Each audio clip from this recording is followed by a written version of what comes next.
Hello नमस्कार, welcome to my channel PhD Guruji. आज हम बात करने वाले हैं philosophies of education as applied to physical education, जिसमें कि प्रमुख रूप से है idealism, naturalism, realism, pragmatism, existentialism, humanism and etcetera. तो सबसे पहले हम बात कर लेते हैं फिलोसॉफी वर्ड की कि फिलोसॉफी वर्ड कहाँ से आया। तो फिलोसॉफी वर्ड दो ग्रीक वर्ड से मिलकर बना है। पहला है फिलोस और दूसरा है सोफिया।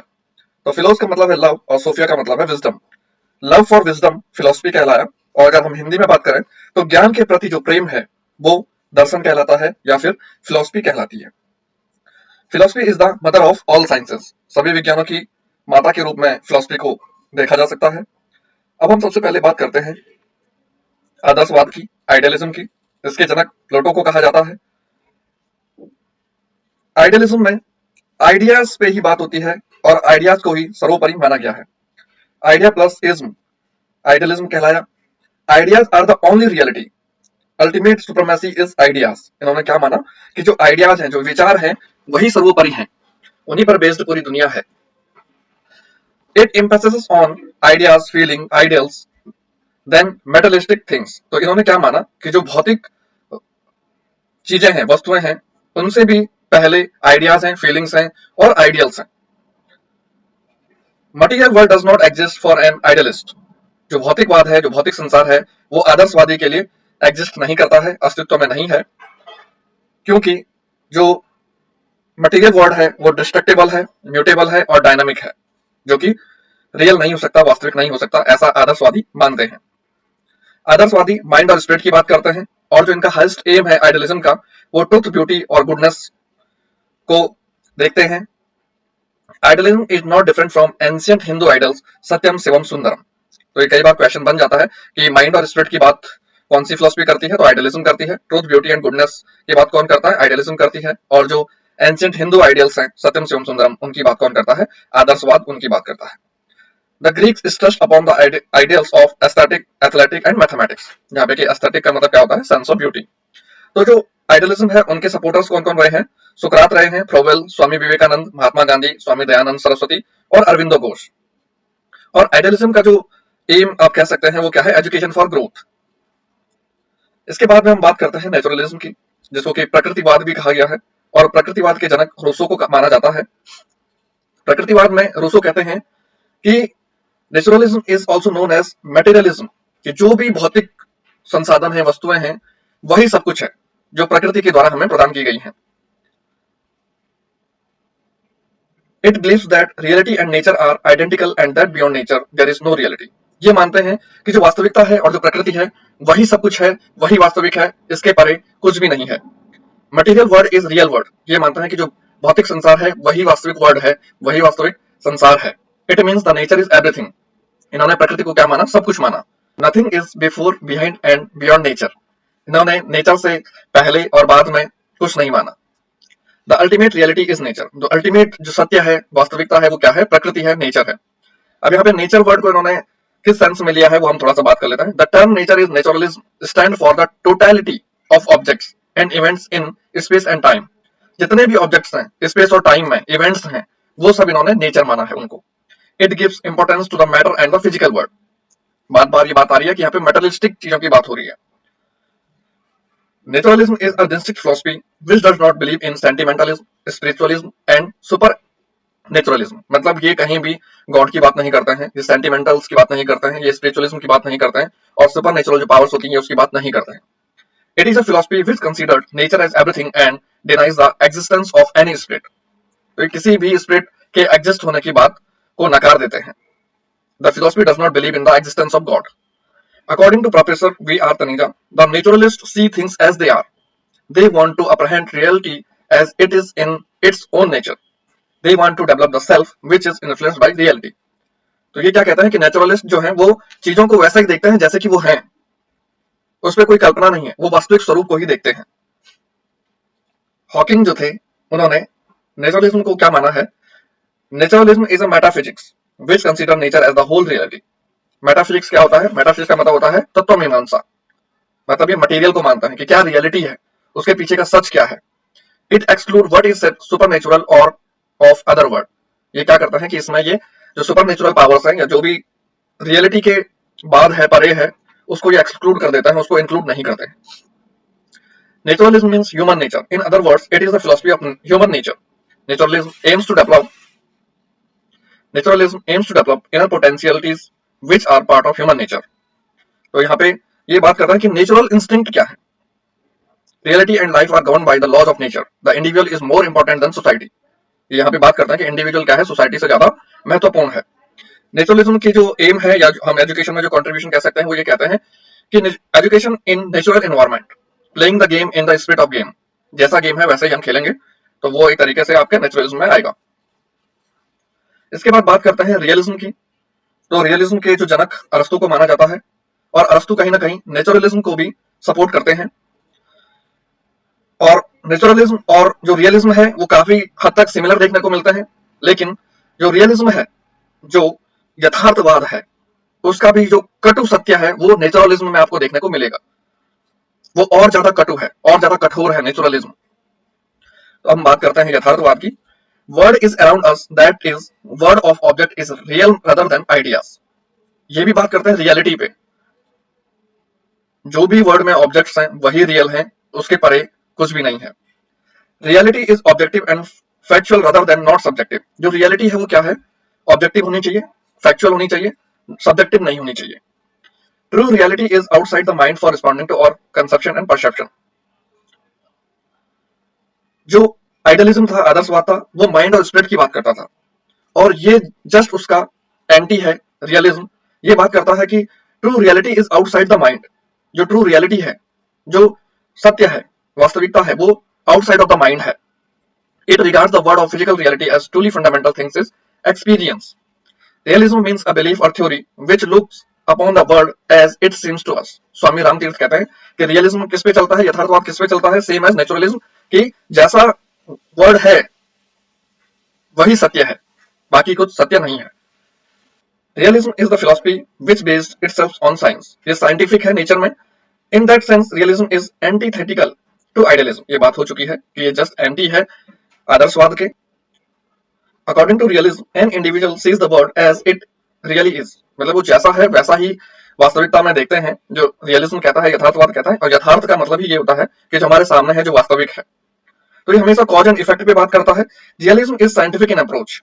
कैसा साइंटिफिक है ये अप्रोच में, मतलब ये ऐसी कोई कल्पना नहीं करता है कि हाँ भगवान होंगे या हमें कोई सुप्रीम पावर में चला रही है, इस तरीके की ये अप्रोच नहीं रखता है। ये साइंटिफिक अप्रोच रखता है कि जो चीजों को हम विज्ञान द्वारा साबित कर सकते हैं उन पे ही ये फोकस करते हैं, कॉज एंड इफेक्ट पे ही बात करते हैं।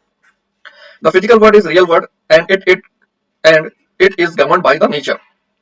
Science reveals the truth. ये बात करता है कि साइंस क्या करती है, जो सत्य है उसको रिवील करती है, उसको बताती है, सामने लेके आती है। The truth can be best be determined through the scientific method. ये कहते हैं कि यदि आप अशिक्षित रहते हैं तो उससे बेहतर थे कि आप जन्म ही नहीं लेते, और अशिक्षित रहना बेहतर है यदि आप बुरे विचार रखते हैं। जो रियलिज्म है वो बिलीव करता है मटेरियल वर्ल्ड पे, बॉडी पे, ऑब्जेक्ट पे, believes in individual and social development पे। Scientific principles are universal and universally accepted. Scientific attitude emphasis on experiment. Knowledge is generated by interaction of matter and mind. ये क्या कहते हैं कि matter का मतलब यहाँ पे बॉडी, और माइंड जो फॉर्म की बात करते हैं, जब उसका इंटरेक्शन होता है साथ में, तो वो कहीं ना कहीं क्या होता है, नॉलेज को जनरेट करता है। Both individual and society are valued. यहाँ पे बात की गई है both individual and society are valued. दोनों के मूल्यों की बात की गई है यहाँ पे, इंडिविजुअल की भी और सोसाइटी की भी। तो जो रियलिज्म है उसके जो सपोर्टर्स हैं, जो समर्थक हैं, वो जॉन मिल्टन हैं, जॉन लॉके हैं, एरामस हैं, मुंशी प्रेमचंद हैं, हर्बर्ट स्पेंसर हैं। और मुंशी प्रेमचंद ने कहा है, खुली हवा में चरित्र के भ्रष्ट होने की उससे कम संभावना है जितना बंद कमरे में। तो ये प्रेमचंद जी ने कहा है, और ये भी यही कहते हैं कि वास्तविकता जो है उस पर आप भरोसा करिए, उसके पक्षधर थे ये। अब हम बात करते हैं प्रैग्मेटिज्म की। तो प्रैग्मेटिज्म जो है वो ग्रीक वर्ड प्रैग्मा से आया है, जिसका मतलब होता है to do, to make, to accomplish and to act. तो यहाँ पे एक्शन की बात होती है। Therefore, the word activity, action, practice, doing, making and accomplishing etc. are used to refer to pragmatism. तो जो pragmatism है वो क्या है, एक्शन पे बात करता है, वो मेकिंग पे बात करता है, वो डूइंग पे बात करता है, लर्निंग बाय डूइंग पे बात करता है pragmatism, जिसको कि एक्सपेरिमेंटलिज्म भी कहते हैं। और ये स्टार्ट कैसे हुआ था, इसके पीछे एक छोटी सी कहानी है कि रोमन कैथोलिक जो लोग थे उन्होंने बहुत ज्यादा क्रुएलिटीज कर ली थी, और उसके बिहाफ पे कुछ जो रिफॉर्मर्स थे, जो रिफॉर्म करना चाहते थे, वहां पे वो अमेरिका शिफ्ट हो जाते हैं, और अमेरिका में वो लोग बस जाते हैं, और कहीं ना कहीं उनको वहां पे क्या करना पड़ता है, एडजस्ट करना पड़ता है अपने एक्शन से, एक तो अपने को ढालना पड़ता है, उनके अनुकूल करना पड़ता है। तो वो सिर्फ इस तरीके से नहीं था कि सिर्फ भाषाई तौर पे उनको अनुकूल करना है खुद को, लेकिन बहुत सारे तरीके हैं। अगर सोसाइटी में आपको रहना है, किसी दूसरी सोसाइटी के साथ में आपको रहना है, तो वहां पे पूरा जीवन आपको क्या करना पड़ता है, कहीं ना कहीं एक्शन के थ्रू उसको ढालना पड़ता है, एडजस्ट करना पड़ता है। तो यहीं से क्या हुआ, प्रैग्मेटिज्म की शुरुआत हुई, और इसको कहीं ना कहीं गिफ्ट बाय अमेरिकन भी कहा जाता है इस फिलॉसफी को। Some scholars think that the word pragmatism has been derived from the Greek word pragmatikos, which means practicability or utility. जो हमारे लिए बेहतर है, यूटिलिटी का मतलब है कि जो हमारे लिए बेहतर है उसमें हम भरोसा करेंगे, प्रैक्टिकल से हम सीखेंगे। According to this school of thought, practice comes first and theory afterwards. Thus, action gets priority over thought. तो ये क्या कहता है कि पहले प्रैक्टिकल आया और फिर थ्योरी आई। पहले किसी भी व्यक्ति ने प्रैक्टिस करी और फिर उसके बाद में उसकी थ्योरी बनी है। तो ये कहीं ना कहीं क्या है, एक्शन को प्रायोरिटी देते हैं ओवर थॉट्स। पहले एक्शन आए फिर थॉट आए, इस पे बिलीव करता है pragmatism. It emphasizes action rather than thought. The basis assumption of this philosophy is whatever is learned in education ought to be useful for the individual in his social life. और ये कहीं ना कहीं क्या होता है, यूजफुल होती है। जो भी व्यक्ति सीखता है वो कहीं ना कहीं क्या होती है, उस इंडिविजुअल की सोशल लाइफ में क्या होती है, वो यूजफुल होती है। Pragmatism is also called experimentalism, practical philosophy and utilitarian philosophy, philosophy of instrumentalism and philosophy of consequentialism. तो consequences का मतलब होता है परिणाम। तो हमने किस तरीके से सीखा, किस तरीके से एक्शन किए, वो किस तरीके से हमारे लिए यूजफुल थे और उसके क्या रिजल्ट रहे, उसके क्या परिणाम रहे, ये प्रैग्मेटिज्म बात करता है। और R T J Baum calls it down to earth philosophy and cash value philosophy. ये हमेशा डायनामिज्म की बात करता है। ये बात प्रैग्मेटिज्म बात करता है कि रियलिटी जो है वो चेंज होती रहती है, वो सिचुएशनल होती है। किसी बच्चे को आप किसी चॉकलेट की शॉप पे बैठा दें तो हो सकता है कि वहां से चॉकलेट चुरा ले, लेकिन वहीं उस बच्चे को आप किसी कीमती वस्तुओं के सामान, जैसे कि एंटीक पीस है या फिर किसी सुनार की शॉप है जहाँ पे सोने के आभूषण रखे गए हैं, तो वहां पे वो चुराएगा नहीं उन चीजों को, क्योंकि उसकी नीड नहीं है। तो ये कहते हैं कि जो एक्शन है वो सिचुएशनल हो सकता है, जो रियलिटी है वो चेंज हो सकती है, और ये डायनामिज्म की बात करते हैं। अर्नोल्ड रेड कहते हैं pragmatism is an activity, engagement, encounter based on the concept of practice or workability of an idea or theory. They judge the event on the basis of their consequences. They select only those activities which are found good and useful to solve their problems of life. Pragmatism जो बात करता है वो education for success की बात करता है, all ideas values and realities changes की बात करता है।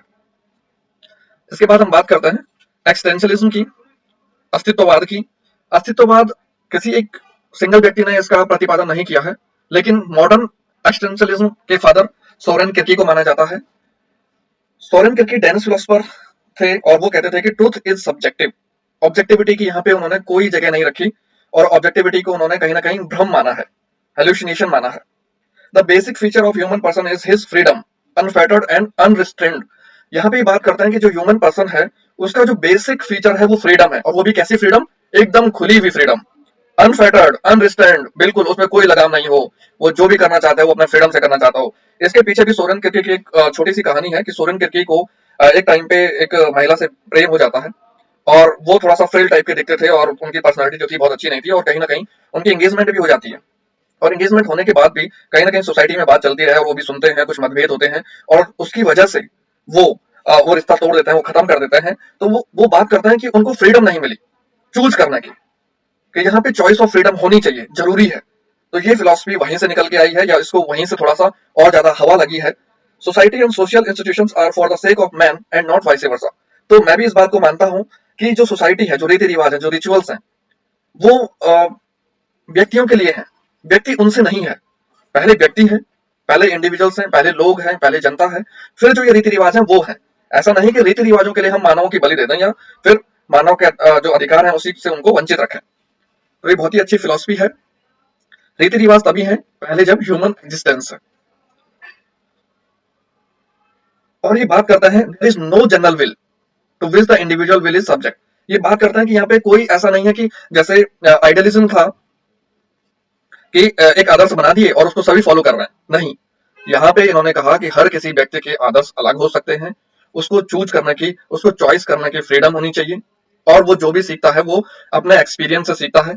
और उन्होंने इंक्लूड करे freedom, authenticity, responsibility and the inherent anxiety and uncertainty of human existence. देखिए, जब आप किसी भी व्यक्ति को या किसी भी स्टूडेंट को, किसी भी बच्चे को आप फ्रीडम देंगे सीखने की, तो एक तो वो सीखेगा, निडर होकर सीखेगा, उसके बाद में उसके पास में कुछ ऑथेंटिसिटी आएगी, कुछ अधिकार आपने दे दिए उसको, और उसके बाद में कहीं ना कहीं रिस्पॉन्सिबिलिटी भी खुद ही आ जाएगी कि अब मेरी जिम्मेदारी है भाई, मुझे सब कुछ मिला है, फ्रीडम मिली है सीखने की, तो अब वो रिस्पॉन्सिबिलिटी वर्ड भी उसके साथ में जुड़ गया है। Reality is based on human existence, individual experiences determine what is true.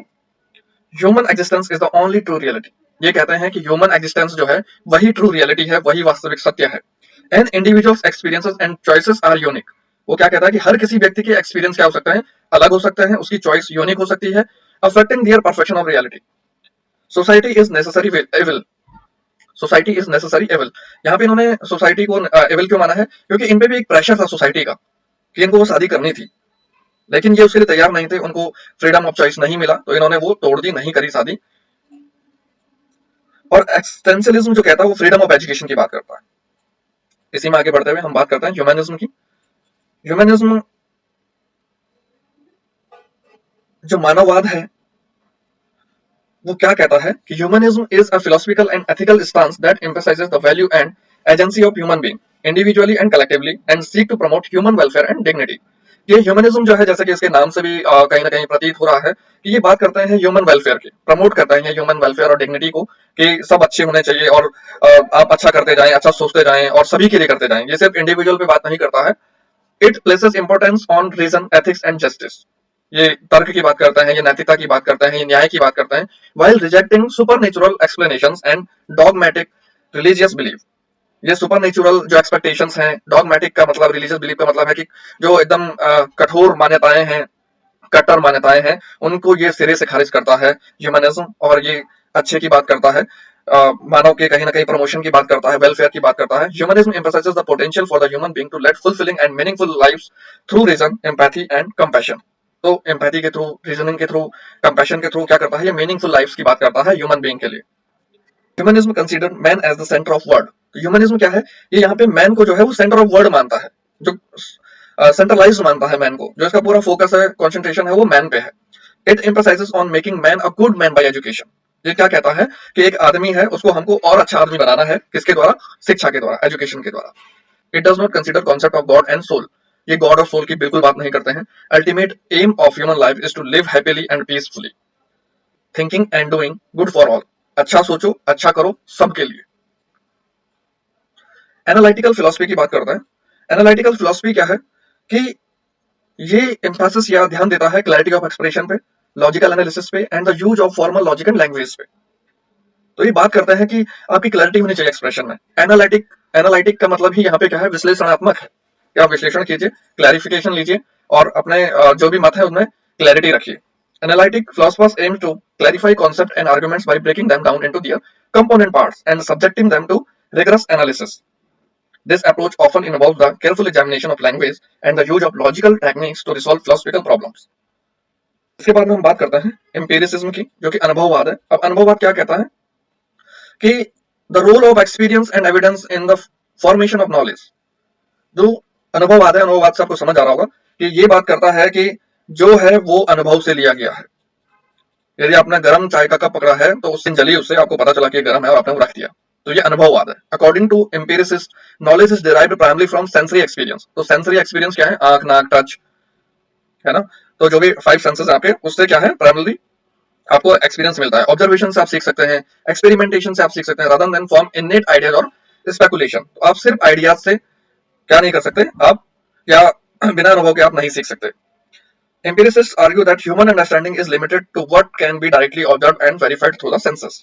तो ये बात करता है कि हमको कहीं ना कहीं लिमिट नहीं होना चाहिए और अपने जो भी आपने ऑब्जर्व किया है डायरेक्टली और थ्रू सेंसेस, उसी पे आपको भरोसा करना चाहिए, उसी पे आपको रहना चाहिए। इसके बाद बात करते हैं रेशनलिज्म की। रेशनलिज्म क्या है, तर्कवाद है। Is a philosophical position that emphasises the role of reason and innate ideas in the acquisition of knowledge. तो ये क्या बात करता है कि role of reason and innate ideas in the acquisition of, आपको क्या करना है कि कहीं ना कहीं तर्कवाद कहता है कि आपको तर्क के साथ में जो आपके इनेट आइडियाज हैं उनके थ्रू एक्विजिशन ऑफ नॉलेज करनी है, आपको नॉलेज ग्रहण करना है, एक्वायर करना है, अर्जित करना है। Rationalists argue that certain truths or principles can be known independently of sensory experiences and that reason is primary source of knowledge. Unlike empiricism, which emphasizes experience and observation, rationalism hold that some knowledge is gained through the mind inherent capacity to reason and understand concepts. तो ये बात करते हैं कि कहीं ना कहीं हमें सेंसरी एक्सपीरियंस तो लेना ही लेना है, लेकिन कहीं ना कहीं आप अपने माइंड के थ्रू क्या करोगे, अपने इनहेरेंट कैपेसिटी जो है आपकी माइंड की, उसके थ्रू भी आप क्या करोगे, नॉलेज को गेन करोगे, कहीं ना कहीं उनके कॉन्सेप्ट को समझोगे। These philosophers propose various arguments to support rationalism, such as Descartes' famous assertion, cogito ergo sum, I think therefore I am, मैं सोचता हूं मैं तभी हूं, ये बात करता है रेशनलिज्म की। क्रिटिकल फिलोसफी क्या है, आलोचनात्मक दर्शन क्या है, क्रिटिकल थ्योरी के नाम से भी इसे जाना जाता है, refers to a philosophical approach that emphasizes the critique of society and culture with the goal of understanding and challenging system of domination and oppression। मतलब क्या है कि जो क्रिटिकल फिलोसफी है वो कहती है कि वर्चस्व और उत्पीड़न की प्रणालियों को समझने और चुनौती देने के लक्ष्य के साथ समाज और संस्कृति की आलोचना जरूरी है। तो ये कहीं ना कहीं जो भी बैड रिचुअल्स हैं, मान्यताएं हैं जो कि सही नहीं है, उनकी क्रिटिसिज्म की बात करते हैं, आलोचना की बात करते हैं। प्रोग्रेसिव प्रोग्रेसिविज्म क्या है, प्रगतिवाद क्या है, it is a political and social philosophy that advocates for continuous reform and improvement in society. देखिए समय समय पर कहीं ना कहीं निरंतर रूप से सोसाइटी को जो भी उसमें नियम बने हैं, मान्यताएं बनी हैं, जो भी अजम्पशंस हैं, उनको रिफॉर्म और इम्प्रूव करने की आवश्यकता होती है। तो प्रगतिवाद इसी पे बेस्ड है, with the focus on promoting social justice, equality and the well being of all individuals. अब बात करते हैं इसेंशियलिज्म की। इसेंशियलिज्म क्या है, अनिवार्यतावाद क्या है, it is a philosophical concept that suggest that object categories और एंटिटीज हैव इनहेरेंट और essential characteristics that define their identity. ये कहते हैं कि जो भी ऑब्जेक्ट्स हैं, कैटेगरीज हैं, उनमें कहीं ना कोई कैरेक्टरिस्टिक्स हैं और जो कि उसमें अनिवार्य रूप से उनकी पहचान के लिए जरूरी है। In other word, essentialism assert that there are fundamental qualities और properties that are necessary for something to be what it is. मतलब जो भी वस्तु है उसमें कुछ ना कुछ क्या होंगे, उसमें फंडामेंटल क्वालिटीज होंगी, उसकी कुछ प्रॉपर्टीज होंगी, तो जिसके लिए कि वो पहचानी जाती है। अब यहाँ पे थोड़ी सी बात कर लेते हैं मेटाफिजिक्स की। मेटाफिजिक्स क्या है, जिसको कि तत्व मीमांसा कहते हैं। ये बात करता है नेचर ऑफ रियलिटी की। नेचर ऑफ फिजिक्स है वो मेटा वर्ड है, इसका मतलब है बियॉन्ड और आफ्टर, एंड फिजिका का मतलब है फिजिकल और natural. It is that branch of philosophy which deals with the nature of reality. ये बात करते हैं रियलिटी की कि व्हाट इज रियल, इस संसार में जो भी है वो वास्तविक है नहीं है। What is the purpose of life, life का पर्पज क्या है, does life have a meaning, क्या हमारे जीवन का कुछ मतलब है नहीं है, वो अर्थपूर्ण है नहीं है। तो ये सारी बातें जहां पे हम सत्य की खोज करते हैं, सत्य के पीछे दौड़ते हैं, सत्य को जानने के लिए दौड़ते हैं, वो क्या है, आपका तत्व मीमांसा है, मेटाफिजिक्स है। ये ऐसा हो रहा है तो क्यों हो रहा है, इसके पीछे का सत्य क्या है। आर ह्यूमन एक्शंस फ्री और are they determined by some forces outside of our control.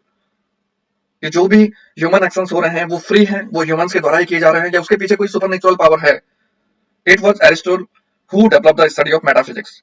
तो ये क्या है, एम ऑफ एजुकेशन में देखने को मिलती है मेटाफिजिक्स। ज्ञान मीमांसा क्या है कि हम नॉलेज को कैसे ग्रहण कर सकते हैं, जो सत्य है, जो उसको जानने के लिए नॉलेज है, वो हमें कहां से मिलेगा। How do we get knowledge, how does a man know what is real, कैसे पता करेगा वो कि ये रियल है नहीं है। तो उसको क्या कहते हैं, एपिस्टेमोलॉजी कहते हैं, ज्ञान मीमांसा कहते हैं। एक्सियोलॉजी, मूल्य मीमांसा। मूल्य मीमांसा क्या है कि ये वैल्यूज पे बात करता है, स्टडी ऑफ वैल्यूज। तो इसके अंदर भी दो चीजें आती हैं, एक आता है एथिक्स और एक आता है एस्थेटिक्स। तो एथिक्स का क्या है कि what is wrong for you, what is right for you, what is good for you, what is bad for you, right and wrong, approval and disapproval, as well as virtue and vice. Aesthetic का मतलब था inquiry into the nature of what is beautiful और ugly and why it is so. Aesthetic है वो बात करता है कि नेचर जो है, प्रकृति जो है वो कितनी सुंदर है, कितनी नहीं है, इस बारे में बात करता है एस्थेटिक। बॉडी ब्यूटीफुल की बात करता है। All education and all form of schooling are integrated with values of life. और जो इनका ध्यान है वो है टीचर स्टूडेंट रिलेशनशिप और discipline in students. Thank you so much. आज की क्लास में इतना ही। बहुत बहुत धन्यवाद। बने रहें, जुड़े रहें।